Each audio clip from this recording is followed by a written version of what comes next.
All right, guys. So where we are right now is I am working on my wife's 2019 Chrysler Pacifica.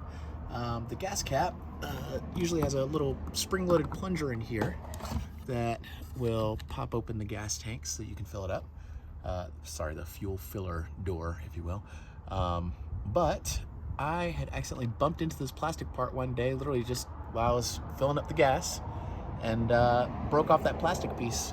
So now it will no longer pop out. We can just kind of pry it open.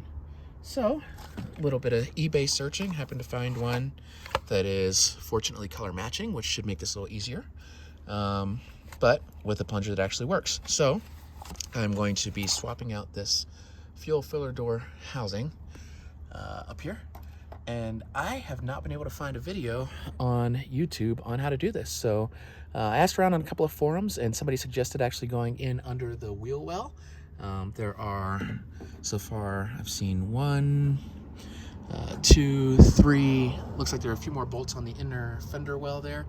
But I'm going to go through and try to remove all those bolts, pop down this inner fender well lining, and see if I can reach up in there. And there are 4 tabs supposedly that go around here.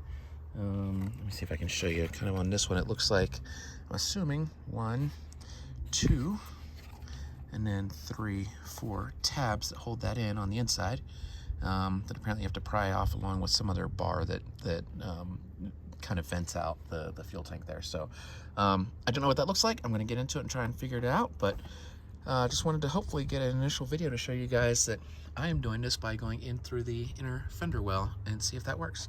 All right, back in a bit. Alrighty, so a quick update for you guys.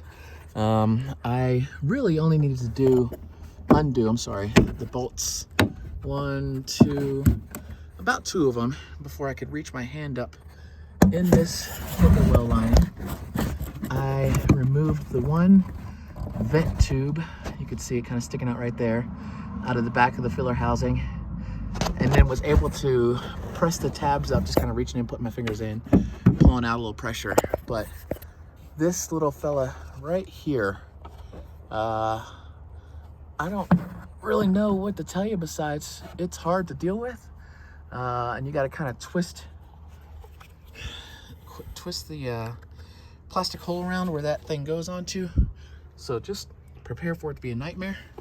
But once you get it off, it should be just as simple as me putting the new one in, fishing it through the housing, and putting that vent tube back on the back, and putting these 6 nuts that I took off the bolts that are sticking out there, and we're done. So it's not too terrible of a job. Just know that it sucks kind of farting around with that little rod that sticks out there that you have to fish through on that plastic piece. But once you get that off, life gets much easier. All right, guys, after fishing it through, I've got a working gas cap cover again. So make sure you got a good waterproof seal and all that jazz around your cap. But bottom line, the plunger is back. It works, it closes, pops open again. All I gotta do is go under the fender well and put these 11 millimeters back on.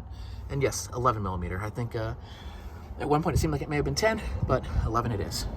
All right.